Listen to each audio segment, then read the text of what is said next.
नमस्कार। नमस्कार। नेपाल टेलिभिजन समाचारमा स्वागत छ। म श्वेता सिन्हा र म अनिता बिन्दु। सुरुमा प्रमुख समाचार।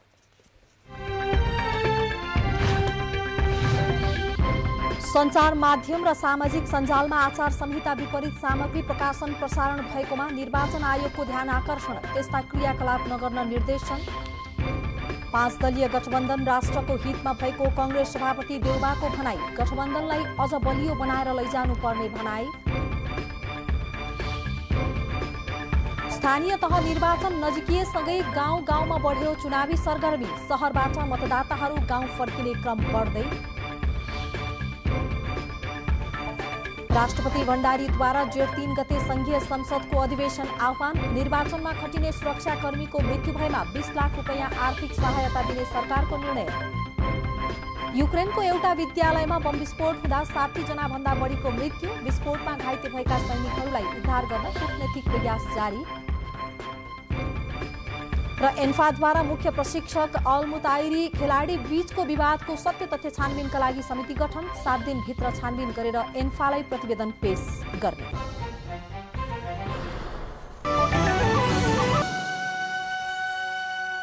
समाचार विस्तारमा। समाचारको सुरुमा निर्वाचन विशेष समाचार।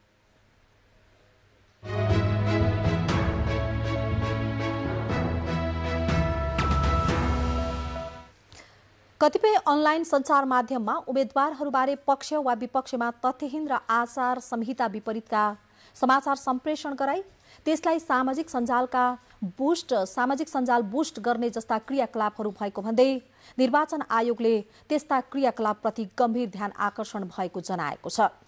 आयोगले आज प्रेस विज्ञप्ति जारी गर्दै केही सञ्चार माध्यमले निर्वाचन आचार संहिताको व्यवस्था विपरीत विभिन्न दल र उम्मेद्वारका पक्ष वा विपक्षमा सामग्री प्रकाशन र प्रसारण गर्ने, यो वा त्यो पक्षको जित वा हार निश्चित भन्ने आशयले पूर्वानुमानयुक्त सामग्री प्रकाशन गर्ने गरेको भन्दै त्यस्ता क्रियाकलाप नगराउन निर्देशन दिएको हो।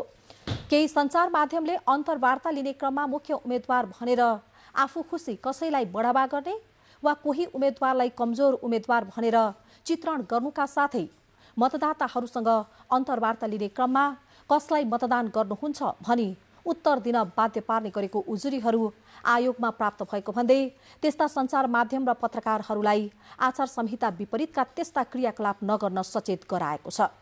विज्ञप्ति मार्फत आयोगले आचार संहिता विपरीत सामग्री प्रकाशन र प्रसारण गर्ने केही सञ्चार माध्यम विरुद्ध परेको उजुरी र जानकारीका आधारमा स्पष्टीकरण जवाफ माग गरिएको कारबाहीको प्रक्रिया अगाडि बढाइएको समेत जानकारी दिएको छ। निर्वाचन आयोगले दृष्टिविहीन वा शारीरिक अशक्तता भएको वा अरू कुनै कारणले आफै मत संकेत गर्न नसक्ने मतदाताको सहयोगी व्यक्तिले मतदान अधिकृतको रोहबरमा सम्बन्धित मतदाताले भने बमोजिमको निर्वाचन चिन्हमा मत संकेत गर्नुपर्ने बताएको छ।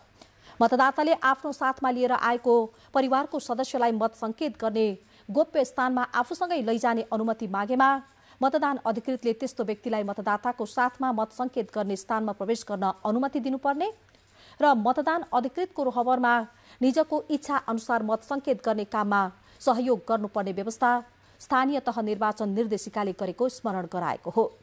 आयोगले निर्देशिका अनुसार कुनै मतदाताको कुनै एका घरको परिवारको सदस्य उसको वारिस नभई सहयोगी मात्रै भएको बेहोरा स्पष्ट हुन सरकारवाला सबैमा आग्रह पनि गरेको छ।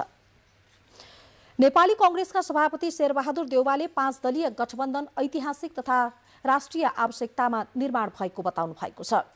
दाङको तुलसीपुरमा सत्तारूढ 5 गठबन्धन दलले आयोजना गरेको चुनावी सभालाई सम्बोधन गर्दै उहाँले देशलाई दुर्घटनाबाट जोगाउन र राष्ट्रको हितमा गठबन्धनको आवश्यकता महसुस गरी गठबन्धन निर्माण गरिएको बताउनु भयो।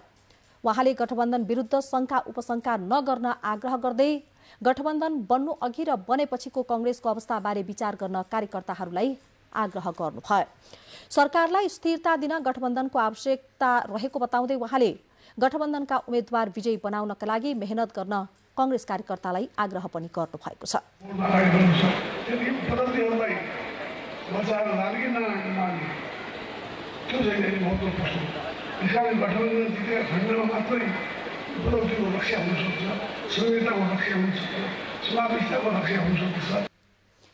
सभामा नेकपा माओवादी केन्द्रका अध्यक्ष पुष्पकमल दाहाल प्रचण्डले स्थानीय तह निर्वाचनमा संविधान, लोकतन्त्र, विकास र परिवर्तन जोगाउनका लागि गठबन्धनको आवश्यकता देखिएको बताउनुभयो। र यो गठबन्धनको उद्देश्य हाम्रो अरू केही थिएन। गठबन्धनको उद्देश्य संविधानको रक्षा गर्नु, संघीय लोकतान्त्रिक गणतन्त्रको रक्षा गर्नु र राष्ट्रको एकताको रक्षा गर्नु यसको मुख्य उद्देश्य थियो। नेपाली कांग्रेसका सभापति शेरबहादुर देउवाले गठबन्धन राष्ट्रिय आवश्यकता भएको बताउनु भएको छ।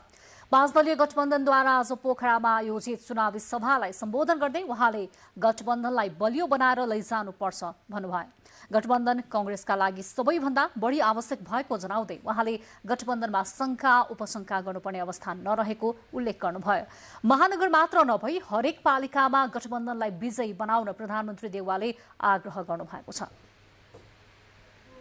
यस कार्यक्रममा हामीले एकीकृत समाजवादीका केन्द्रीय पोलिट ब्युरो सदस्य हाम्रो कर्तव्य हो अहिले तिमीले हाम्रो गठबन्धन बसाउनु छ भने धन आधारलाई जिताउनु पनि छ। गठबन्धन बसाउनु छ भने कुपिला भट्टालाई पनि जिताउनु छ। त्यसैले गठबन्धन आवश्यक छ। गठबन्धन आवश्यक अनुसार लागि छ। गठबन्धन बसाउनु छ। गठबन्धन बसाउनका लागि अहिलेका हरेक पालिकाका यहाँ यो महानगरपालिका मात्रै होइन अरू पनि पालिका मात्रै होइन यो गण्डकी प्रदेशकै सबै पालिकामा पनि गठबन्धन विजय हुनु जरुरी छ। सभामा नेकपा माओवादी केन्द्रका अध्यक्ष पुष्पकमल दाहाल प्रचण्डले अहिलेको सत्ता गठबन्धन स्थानीय तहको निर्वाचनसम्म मात्र नभएर आगामी प्रदेश र संघीय निर्वाचनसम्म कायम रहने बताउनुभयो। गठबन्धनलाई अगाडि बढाउने खालि अहिलेको स्थानीय निर्वाचनको तहमा मात्रै होइन, भोलि प्रदेश र संघीय निर्वाचनसम्म पनि गठबन्धनलाई लैजाने र त्यति मात्रै होइन, अब देशमा राजनीतिक स्थायित्व र आर्थिक विकासको एउटा नयाँ युगको सुरुवात पनि यो गठबन्धनबाटै गर्ने हामीले संकल्प लिएका छौँ। नेकपा एकीकृत समाजवादीका अध्यक्ष माधव कुमार नेपालले अहिलेको लोकतान्त्रिक र वामपन्थी गठबन्धन इतिहासको लामो कालखण्डमा खारिँदै आएको र प्रत्येक मोडमा आफ्नो विचार र व्यवहारबाट नै जनताको विश्वास जित्दै आएको उल्लेख गर्नुभयो। अत्यन्तै सही निर्णय लिएका छौँ, सही कदम चालेका छौँ। देश पनि जोगायौँ, संविधान पनि जोगायौँ, गणतन्त्र पनि जोगाइरहेका छौँ र समाजवादको यात्रामा अगाडि बढ्ने हाम्रो संकल्प दोहोऱ्याइरहेका छौँ। नेपाली कांग्रेस नेकपा एमालेका अध्यक्ष केपी शर्मा ओलीले आगामी वैशाख 30 गते हुने स्थानीय तहको निर्वाचनमा भयरहित रूपमा मतदान गर्ने वातावरण बनाउन सरकारसँग आग्रह गर्नुभएको छ। पार्टी कार्यालयमा आज पत्रकार सम्मेलनमा अध्यक्ष ओलीले सत्ता गठबन्धनका नेताहरूले मतदाताहरूलाई त्रास देखाउन खोजेको भन्दै भयरहित वातावरणमा मतदान गर्ने वातावरण मिलाउन आग्रह गर्नुभयो।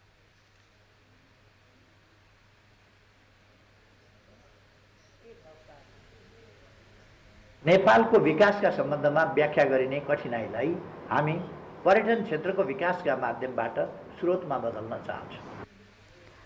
सो अवसरमा अध्यक्ष ओलीले स्थानीय तह निर्वाचनमा एमालेको 67 बुँदे संकल्प प्रस्तुत गर्नुभएको थियो। संकल्पमा आर्थिक विकास, सुशासन, परराष्ट्र मामिलाका साथै जनताको आर्थिक स्तर उन्नतिका विषयहरू समावेश गरिएका छन्। वैशाख 30 गतेको निर्वाचनले देश र जनताको मुहार फेर्न भएकाले सजग र सचेत भएर राम्रो जनप्रतिनिधिलाई विजय गराउन सबै नेपालीको कर्तव्य भएको राष्ट्रिय प्रजातन्त्र पार्टीका अध्यक्ष राजेन्द्र प्रसाद लिङदेलले बताउनु भएको छ। चुनाव नजिकिएसँगै राष्ट्रिय प्रजातन्त्र पार्टीले आज ललितपुरमा आयोजित चुनावी सभामा अध्यक्ष लिङदेलले विगतका दिनमा सरकार चलाएकाहरूले मुलुक र जनताको हितमा काम गर्न नसकेको अवस्थामा यस पटकको स्थानीय तहको निर्वाचनमा सही जनप्रतिनिधि रोजेर आफ्नो होइन राम्रो मानिसलाई रोज्नुपर्ने उहाँको भनाइ छ। 29 वटा वडा रहेको ललितपुर महानगरपालिकामा 27 वटा वडामा राष्ट्रिय प्रजातन्त्र पार्टीले सबै तहमा उम्मेदवारी दिएको र यसपटक जनताले सही निर्णय गर्ने विश्वास व्यक्त गर्नुभयो। कार्यक्रममा ललितपुर महानगरपालिकाको मेयर पदमा उम्मेदवारी दिनुभएका राष्ट्रिय प्रजातन्त्र पार्टीका अष्टबहादुर महर्जन र उपमेयरका उम्मेद्वार स्वर्णिमा साक्यले शिक्षा, स्वास्थ्य र रोजगारीका साथै कला, संस्कृति र सम्पदाको संरक्षणका विषय प्रमुख विषयका रूपमा अघि सारेकोले जनताले आफूहरूलाई रोज्ने विश्वास व्यक्त गर्नुभएको थियो। समाचारहरू बाँकी नै छन्, एकैछिन विश्रामपछि बाँकी समाचार। स्थानीय तहको निर्वाचन नजिकिएसँगै नागरिकको घर दैलोमा पुगेका उम्मेद्वारहरूले स्थानीय तहको भौतिक विकास गर्ने प्रतिबद्धता जनाउने गरेका छन्।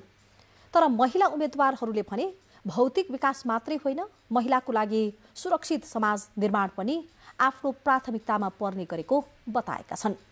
महिलाका साझा मुद्दा लिएर नागरिकको घर दैलोमा पुगेका महिला उम्मेद्वार बीचमा भने सहकार्य हुन नसक्ने उनीहरू स्वयं बताउँछन्।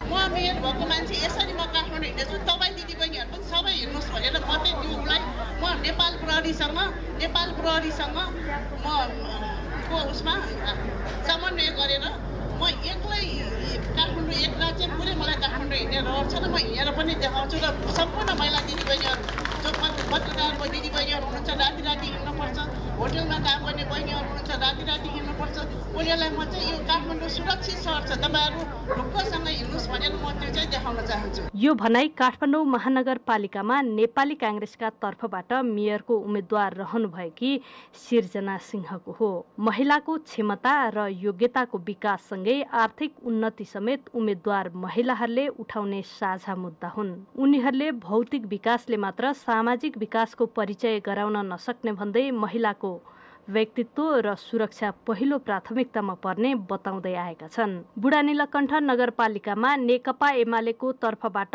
उपमेयरको उम्मेद्वार रहनुभएकी अनिता लामा पनि महिलाले आत्मसम्मान सहितको जिन्दगी जिउने वातावरण निर्माण आफ्नो पहिलो प्राथमिकता रहेको बताउनुहुन्छ। शक्तिको रूपमा घरभित्रै घरलाई सज्जा दिएर परिवारलाई सज्जा दिएर बसेका महिलाहरूलाई स्वरोजगार स्थापना गरेर यो नगर विकास गर्ने क्रममा उहाँहरूलाई चाहिँ कसरी संलग्न गराउने र उहाँहरूको योगदानलाई कसरी बाहिर लिएर आउने भन्ने कुरामा अत्यन्तै चिन्ताको विषय छ। जुनसुकै दल या समुदायबाट आएका महिलाले महिलाका पक्षमा साझा मुद्दाहरू उठाउने बताए पनि निर्वाचनमा महिला बीचमा भने सहकार्य गर्न गाह्रो हुने नेकपा एमालेको उपाध्यक्ष अष्टलक्ष्मी साक्यको भनाइ छ। अहिले त तालमेलको कुरा, मिलेर जाने कुरा होइन, एक्लै अर्कालाई सहयोग गर्ने कुराहरू पोलिटिकल जुन चाहिँ राजनीतिक अवस्था छ नि अहिलेको, अब एकअर्कामा अस्वस्थ प्रतिस्पर्धाहरू छन्, यसले गरेर त्यो सम्भावना छैन भन्ने लाग्छ मलाई। हिजोको जतिको पनि राजनीतिक चाहिँ यो चाहिँ हार्दिकता छैन क्या यो राजनीतिक दलहरूको बिचमा। 2074 सालको निर्वाचनमा 41% महिला निर्वाचित भएकामा यसपालि महिलाको उम्मेदवारी नै करिब 38% मात्र परेको छ। त्यसमध्ये 266 जना नगरपालिका प्रमुख, 198 जना गाउँपालिका प्रमुख र 1050 जना वडा अध्यक्षको उम्मेद्वार महिलाहरू छन्। क्यामेरामा सुरेन्द्र आचार्यका साथ सलोजा दाहाल, काठमाडौँ। स्थानीय तह निर्वाचन नजिकै जाँदा शहरबाट मतदाताहरू गाउँ फर्किने क्रम बढ्न थालेको छ। हिजो आज दैनिक 1100 जना भन्दा बढी स्थानीय बासिन्दा ओखलढुङ्गा, सोलुखुम्बु र खोटाङ जिल्लामा फर्कने गरेको प्रहरीको तथ्याङ्क छ। स्थानीय तह निर्वाचन नजिकिएसँगै माथिल्लो सगरमाथाका पहाडी जिल्ला ओखलढुङ्गा, सोलुखुम्बु र खोटाङ जिल्लामा रौनकता छाएको छ। निर्वाचनमा भोट हाल्नका लागि जिल्ला बाहिर रहेका मतदाता धमाधम घर फर्किरहेका छन्। देशका विभिन्न स्थानबाट हर्कपुर नाका हुँदै दैनिक 1100 जना भन्दा बढी ओखलढुङ्गा, सोलुखुम्बु र खोटाङ जिल्लामा फर्कने गरेको प्रहरी चौकी हर्कपुरले जनाएको छ। तीनवटै जिल्लाका अन्य नाकाबाट समेत मतदाताको प्रवेश उत्तिकै छ। एक भोट भए पनि हो कि भन्नु न, मत हुन्छ भनेर चाहिँ सबैजना फ्यामिली गाडी रिजर्भ गरेर आएको छ। माथिल्लो सगरमाथाका तीनवटै जिल्लामा निर्वाचनको माहौल तातिएको छ। मतदाताहरू आउँदो निर्वाचनमा भोट हाल्न आतुर छन्। एकदम आतुरी छौँ हामी, किनभने हामीलाई सधैँ स्थानीय त चाहिरहेको हो। गाउँ गाउँमा पुगेर यहाँका नेताहरू भोट माग्न व्यस्त छन्। निर्वाचनबाट योग्य उम्मेद्वार जिताएर गाउँको विकास गर्ने मतदातामा उत्साह देखिएको छ। नवराज कार्की, नेपाल टेलिभिजन, प्रदेश नम्बर 1 ओखलढुङ्गा। स्थानीय तहको निर्वाचन नजिकै जाँदा मकवानपुरको मनहरी गाउँपालिका 4 स्थित बनकरिया र चेपाङ बस्ती उम्मेद्वारहरूको चासोमा परेको छ। सधैँ जसो सुनसान प्राय रहने बस्तीमा अहिले दिनहुँ जसो मत माग्न जाने उम्मेद्वारहरूको भिड नै लाग्ने गरेको छ। करिब 2 दशकदेखि पर्सा राष्ट्रिय निकुञ्जको मध्यवर्ती क्षेत्रमा बसिरहेका उनीहरूसँग जग्गा धनीको लालपूर्जा पनि नरहेको उनीहरूले बताएका छन्। जंगल र खोलाको छेउमा बस्ती बसाएका लोपोन्मुख वनकरिया र सीमान्तकृत चेपाङ समुदायमा स्थानीय तहको निर्वाचनको मिति नजिकिएसँगै चहल पहल पनि बढेको छ। स्थानीय तहको निर्वाचनमा उम्मेद्वार बनेकाहरू विभिन्न प्रतिबद्धता लिएर उक्त समुदायमा पुगिरहेका छन्। केही वर्ष अघि मात्रै जंगल जीवन छोडेर समुदायमा झरेका चेपाङ र वनकरिया अशिक्षा र गरिबीको रेखा मुनि पिल्सिँदै आएका छन्। आफू बसिरहेको ठाउँ पनि आफ्नो नाममा नभएको उनीहरूको गुनासो छ। वनकरिया बस्तीकी 67 वर्षीय गोमा वनकरिया भोट माग्न आउने उम्मेद्वारसँग लाल पूर्जाको आश गर्नुहुन्छ। मत माग्न आउनेसँग सुरक्षित र स्थायी बसोबासको माग गर्ने गरेको उहाँ बताउनुहुन्छ। लाल पूर्जा पाउनु पर्यो, नम्बर गराइदिनु पर्यो। तपाईँहरू जितेर चाहिँ हामी जित्यो, यो वनकरियालाई हेर्नु पाउँदैन, हेर्दैन हामी भन्नु पाइँदैन। 26 वर्षीय सुस्मिता वनकरिया पनि आफूहरूलाई जग्गा धनीको लाल पूर्जा दिनेलाई मात्रै मत दिने बताउनुहुन्छ।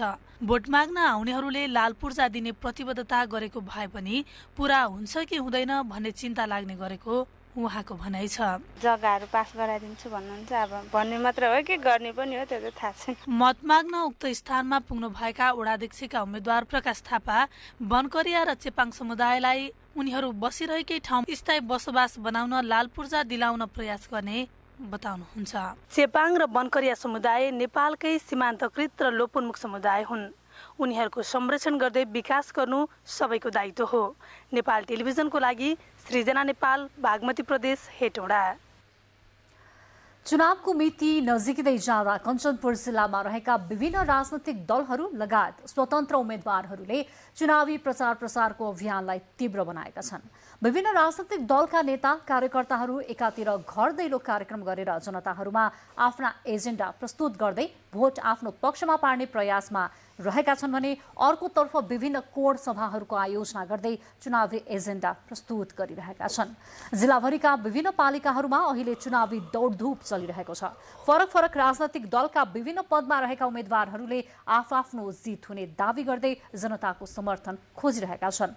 आफ्नो पालिकाको विकास र समृद्धिका लागि आफूहरूको एजेन्डा सार्थक रहेको र आउने भविष्यमा यसको विकास र समृद्धिमा विशेष जोड दिइने नेताहरूको भनाइरहेको छ।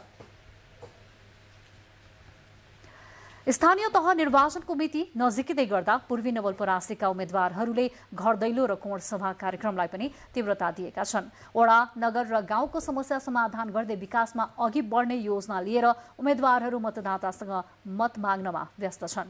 पूर्वी नवलपरासी जिल्लामा सुकुम्बासी समस्या समाधान गर्ने प्रमुख एजेन्डा बनाएर उम्मेद्वारहरू मतदाता समक्ष पुगेका छन्। जिल्लाको गैडाकोट, देवचुली, कावासोती र मध्यबिन्दु नगरपालिकाको प्रमुखदेखि वडा अध्यक्ष र सदस्यहरूले चुनाव सकिएपछि सुकुम्बासी आयोग गठन गर्न पहल गरी समस्या समाधानमा लाग्ने बताएका छन्। जिल्लामा 33,635 जनाले पूर्जा प्राप्तिको लागि निवेदन दिएको र स्थानीय तहसँगको सहकार्यमा नाप नक्सा भएको छ। तर सरकार परिवर्तनसँगै भूमि सम्बन्धी समस्या समाधान आयोग परिवर्तन हुँदा लाल पूर्जा वितरण हुन सकेको छैन। स्याङ्जामा वैशाख 30 को स्थानीय निर्वाचनलाई लक्षित गर्दै सुरक्षा व्यवस्थापनमा कडाई गरिएको छ। 5 नगरपालिका र 6 गाउँपालिका गरी 11 पालिकामा 97 वडा रहेको जिल्लामा 179 मतदान स्थल रहेका छन्। त्यसैगरी 318 मतदान केन्द्र रहेका छन्। म्यादी प्रहरी 1624, नेपाल प्रहरी 960, सशस्त्र प्रहरी 337 र नेपाली सेना 330 गरी निर्वाचन सुरक्षा योजना तयार गरिएको छ। प्रत्येक मतदान केन्द्रमा सुरक्षा व्यवस्था कडा पारिएको जिल्ला प्रशासन कार्यालयले जनाएको छ।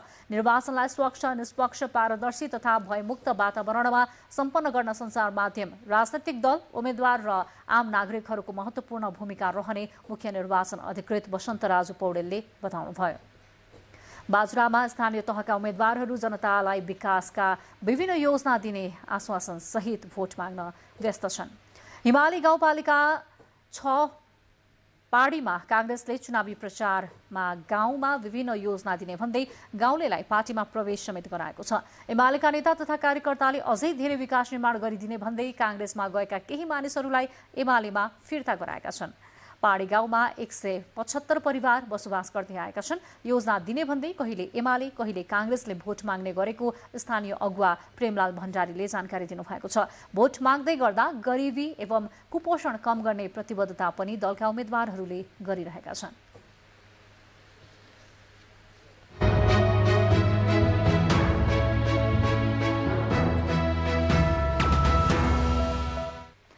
समाचारहरू बाँकी नै छन्, एकैछिन विश्राम। विश्रामपछि बाँकी समाचार। संघीय संसदको बजेट अधिवेशन जेठ 3 गते दिउँसो 4 बजेका लागि आह्वान गरिएको छ। आजै बसेको मन्त्री परिषद बैठकले गरेको सिफारिसका आधारमा राष्ट्रपति विद्यादेवी भण्डारीले जेठ 3 गते दिउँसो 4 बजे बस्ने गरी संघीय संसदको दुवै सदनको अधिवेशन आह्वान गर्नुभएको राष्ट्रपतिको कार्यालयले जनाएको छ। सरकारले स्थानीय तहको निर्वाचनका लागि सुरक्षामा खटिएका सुरक्षाकर्मीको भवितव्य परि मृत्यु भएमा निजका आश्रित परिवारलाई 20 लाख रुपैयाँ आर्थिक सहायता उपलब्ध गराउने निर्णय गरेको छ। आज बिहान बसेको मन्त्री परिषदको बैठकले निर्वाचन अवधिभर सुरक्षामा खटिने म्यादी प्रहरी सहित सुरक्षाकर्मीको मृत्यु भएमा निजका आश्रित परिवारलाई आर्थिक सहायता उपलब्ध गराउने निर्णय भएको गृहमन्त्रीको सचिवालयले जनाएको छ।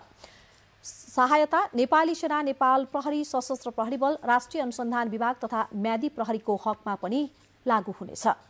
त्यस्तै बैठकले निर्वाचनको क्रममा घाइते भएका सुरक्षाकर्मीको उपचारमा लागेको खर्च पनि सरकारले बेहोर्ने निर्णय गरेको छ। बैठकले हिमाली जिल्लामा खटिने म्यादी प्रहरीका लागि प्रहरी जवान सरह जिल्लागत दर रेट अनुसार राशन भत्ता उपलब्ध गराउने निर्णय पनि गरेको बताइएको छ। राष्ट्रपति विद्यादेवी भण्डारीले 2 अध्यादेश जारी गर्नुभएको छ।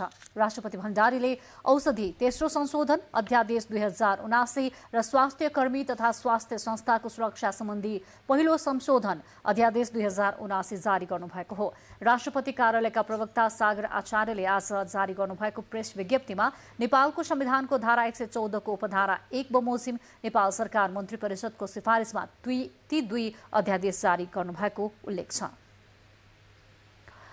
देशभर पछिल्लो 24 घण्टामा थप 17 जनामा कोरोना संक्रमण पुष्टि भएको छ। पछिल्लो 24 घण्टामा 4010 जनाको नमुना परीक्षण गरिएको थियो। 2905 जनाले पीसीआर र 1105 जनाको एन्टिजेन विधिबाट परीक्षण गरिएको स्वास्थ्य तथा जनसङ्ख्या मन्त्रालयले जनाएको छ। गत 24 घण्टामा 21 जना कोरोना भाइरसबाट संक्रमण मुक्त भएका छन्। यससँगै संक्रमण मुक्त हुनेको संख्या 9,66,779 पुगेको छ। निको हुने दर 98.8% रहेको मन्त्रालयले जनाएको छ। हाल सक्रिय संक्रमितको संख्या 201 रहेको छ। देशभरमा 200 भन्दा बढी सक्रिय संक्रमित भएका जिल्लाहरू कुनै पनि नभएको मन्त्रालयले जनाएको छ। अहिले तपाईँ नेपाल टेलिभिजनको राति 8 बजेको समाचारका साथमा हुनुहुन्छ। समाचार बुलेटिनमा प्रमुख समाचार पुनः एकपटक।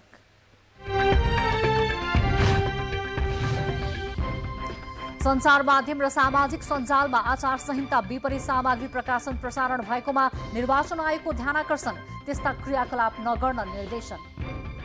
5 दलीय गठबन्धन राष्ट्रको हितमा भएको कांग्रेस सभापति देउवाको भनाई, गठबन्धनलाई अझ बलियो बनाएर लैजानुपर्ने उल्लेख। स्थानीय तह निर्वाचन नजिकिएसँगै गाउँ गाउँमा बढ्यो चुनावी सरगर्मी, शहरबाट मतदाताहरू गाउँ फर्किने क्रम बढ्दै। राष्ट्रपति भण्डारीद्वारा जेठ 3 गते संघीय संसदको अधिवेशन आह्वान, निर्वाचनमा खटिने सुरक्षाकर्मीको मृत्यु भएमा 20 लाख रुपैयाँ आर्थिक सहायता दिने सरकारको निर्णय। युक्रेनको एक विद्यालयमा बम विस्फोट हुँदा 60 जनाभन्दा बढीको मृत्यु, विस्फोटमा घाइते भएका सैनिकहरूलाई उद्धार गर्न कूटनीतिक प्रयास जारी। ट्रान्फाद्वारा मुख्य प्रशिक्षक अल्मुताइरी र खेलाडी बीचको विवादको सत्य तथ्य छानबिनका लागि समिति गठन, समितिले 7 दिनभित्र छानबिन गरेर प्रतिवेदन पेश गर्ने। राष्ट्रको कृषि जैविक विविधतालाई संरक्षण गर्न हालसम्म 300 बालिका 1800 भन्दा बढी जातहरूलाई दीर्घकालको लागि संरक्षण गरिएको एक प्रतिवेदनले देखाएको छ। आइतबार नेपाल कृषि अनुसन्धान परिषदको 31औं वार्षिक उत्सव समारोहको अवसरमा परिषदको प्रतिवेदन सार्वजनिक गर्ने क्रममा सो कुरा समेत उल्लेख गरिएको थियो। देशमा खेती गरिने गहुँको कुल क्षेत्रफलको 94% क्षेत्रफलमा परिगादबाट विकसित जातहरू लगाउने गरिन्छ, जसमा जातीय परिवर्तनले मात्रै वार्षिक 16 अर्ब रुपैयाँ बराबरको थप आर्थिक योगदान राष्ट्रलाई भइरहेको प्रतिवेदनमा उल्लेख छ। त्यस्तै नेपाल सरकारको आर्थिक लगानीमा अन्तर्राष्ट्रिय धान बाली अनुसन्धान प्रतिष्ठानसँग सहकार्यमा धानका वर्णसङ्कर जातका विकासका लागि एक विशेष परियोजना अगाडि बढाउने प्रयास समेत प्रतिवेदनले जनाएको छ। राष्ट्रिय योजना आयोगका उपाध्यक्ष डाक्टर विश्वनाथ पौडेलको प्रमुख आतिथ्यमा भएको कार्यक्रममा 203 जनालाई 25 वर्ष दीर्घ सेवा पदकबाट सम्मान गरिएको थियो। र उहाँहरू कर्मचारी हुनुहुन्थ्यो। त्यसै गरी कृषि प्रविधि तथा अनुसन्धानसँग सम्बन्धित 14वटा प्रकाशनहरूको समेत विमोचन गरिएको थियो।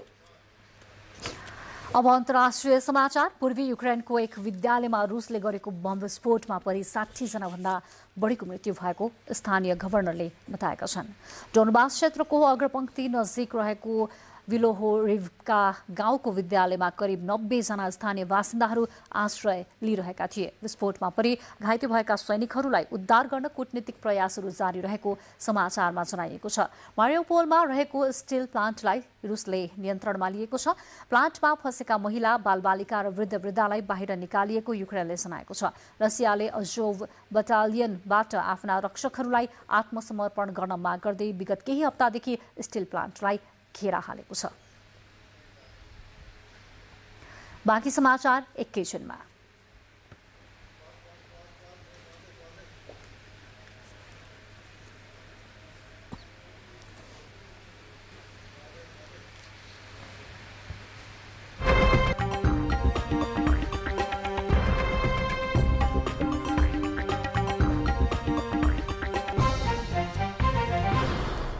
अब आर्थिक समाचार।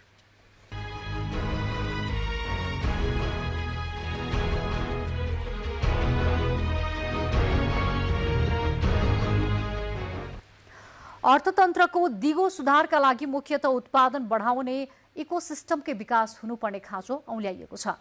नेपालको पहिलो साप्ताहिक आर्थिक टेलिभिजन कार्यक्रम अर्थको 29औं वार्षिकोत्सवका अवसरमा आयोजित आयात प्रतिबन्धले अर्थतन्त्रमा पारेको प्रभाव विषयक कार्यक्रममा वक्ताहरूले सो कुरामा जोड दिनुभएको हो। व्यापार घाटा कम गर्न सरकारले ठोस कदम चाल्नुपर्नेमा समेत जोड दिइएको छ। सरकार र नियामक निकायले भने पछिल्ला समय आयातमा गरिएको कडाइलाई प्रतिबन्ध नभएर निरुत्साहनको प्रयास भनेका छन्। निजी क्षेत्रले भने आयात प्रतिबन्धले पारेको प्रभावबारे अहिले नै समीक्षा गर्नुपर्ने आवश्यकतामा जोड दिएको छ। अर्थतन्त्रमा देखिएको समस्याको बेलैमा समाधान नखोजे थप जटिलता उत्पन्न हुने भन्दै यसका लागि प्रभावकारी नीति लिनुपर्ने सुझाइएको छ। साथै अर्थतन्त्र र जीवनस्तर उकास्ने गरी गरिएको आयातले मात्रै दिगो लाभ हासिल गर्न सकिने निजी क्षेत्रको भनाइ छ। धेरै दिनपछि धितोपत्र बजारमा शेयर कारोबार मापक नेप्से परिसूचक आज उकालो लागेको छ। नेपाल स्टक एक्सचेन्जका अनुसार कारोबार मापक नेप्से परिसूचक 17.95 अङ्कले उकालो लागेर 2256.57 अङ्कमा पुगेको छ। ठूला कम्पनीको शेयर कारोबार मापक सेन्सिटिभ परिसूचक 3.80 अङ्कले उकालो लागेर 436.35 मा पुगेको छ। कुल 233 कम्पनीको 33,41,214 किता शेयर 1,32,64,21,672 रुपैयाँ बराबरको कारोबार भएको छ। कारोबार भएका कुल 13 उपसमूह मध्ये आज 2 उपसमूहको शेयर मूल्य ओह्रालो लागेको छ। कारोबारका आधारमा नागरिक लगानी कोष शीर्ष स्थानमा रह्यो। यसैबीच नेपाल स्टक एक्सचेन्जले आइतबार एक सूचना जारी गर्दै आगामी जेठ महिनादेखि हप्ताको 2 दिन बिदा दिने नेपाल सरकारको निर्णय बमोजिम सोमबारदेखि शुक्रबारसम्म साताको 5 दिन कारोबार समय कायम गरेको छ। हाल आइतबारदेखि बिहीबारसम्म साताको 5 दिन कारोबार हुँदै आएको छ। साथै धितोपत्र कारोबार सञ्चालन विनियमावली 2075 विपरीत आउटलेटका कारोबार अफलाइन तथा अनलाइन दुवै माध्यमबाट नगराउन शेयर दलाल कम्पनी तथा सरोकारवालाहरूलाई निर्देशन पनि दिएको छ।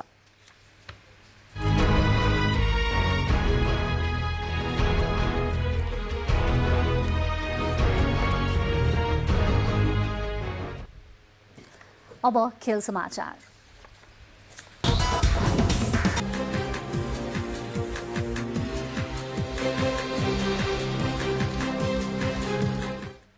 अखिल नेपाल फुटबल संघ एन्फाले मुख्य प्रशिक्षक अब्दुल्लाह अलमुताइरी र बन्द प्रशिक्षण छाडेका खेलाडी बीचको विवादको सत्य तथ्य पहिचान गर्न कमिटी गठन गरेको छ। एन्फाको आइतबार बसेको कार्यसमिति बैठकले विवादको सत्य तथ्य पहिचान गर्न छानबिन समिति गठन गरेको हो। खेलाडी र प्रशिक्षक बीच विवाद देखिएपछि एन्फाका वरिष्ठ उपाध्यक्ष पंकज विक्रम नेमवाङ, उपाध्यक्षद्वय वीरबहादुर खड्का, कृष्ण थापा र सदस्य दावा लामाले कार्यसमिति बैठक माग गरेपछि बैठक बसेको हो। एन्फाले नेपाली सेनाका पूर्व उपरथी तथा पूर्व खेलाडी भिक्टर राणाको संयोजकत्वमा 3 सदस्यीय कमिटी गठन गरेको हो। कमिटीमा पूर्व खेलाडी विदुर विष्ट र नेपाल राष्ट्रिय तथा अन्तर्राष्ट्रिय खेलाडी संघका उपाध्यक्ष दीपक थापा रहेका छन्। कमिटीले 7 दिनभित्र छानबिन गरेर एन्फालाई प्रतिवेदन पेश गर्नेछ। मुख्य प्रशिक्षक अल्मुताइरीको कार्यशैलीमा असन्तुष्टि जनाउँदै वैशाख 13 गते 10 खेलाडीले बन्द प्रशिक्षण छाडेका थिए। प्रसङ्ग खेलकुदकै छ।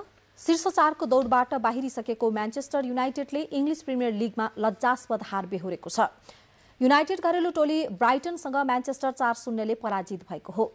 दि अमेरिकन एक्सप्रेस कम्युनिटी स्टेडियममा भएको खेलको पहिलो हाफमा 1 गोल गरेको ब्राइटनले दोस्रो हाफमा 3 गोल थप्दै फराकिलो जित निकाल्न सफल भयो। खेलमा 4-0 ले पछि परेको पाहुना टोली युनाइटेडले खेलमा फर्कने प्रयास गरे पनि सफल हुन नसक्दा फराकिलो हार बेहोर्न पुग्यो। यो जितसँगै ब्राइटन 36 खेलबाट 47 अङ्क जोडेर 9औं स्थानमा रहेको छ। पराजित युनाइटेड 37 खेलबाट 58 अङ्क जोडेर 6औं स्थानमा रहेको छ। अब युनाइटेडले एक खेल खेल्न बाँकी रहँदा अर्को सिजनको लागि युरोपा लिगमा छनौट हुने सम्भावना पनि न्यून बनेको छ। खेलकुद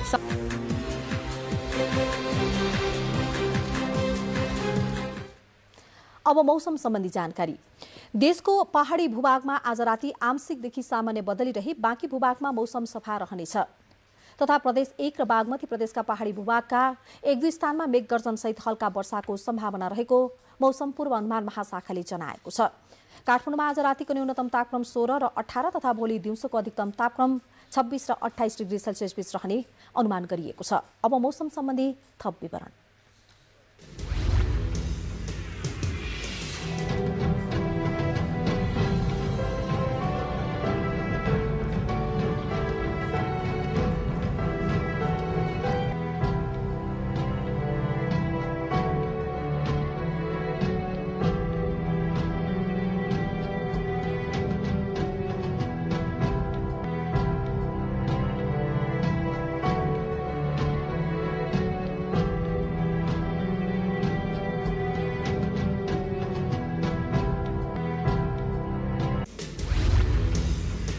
समाचार बुलेटिनको अन्त्यमा प्रमुख समाचार फेरि एकपटक।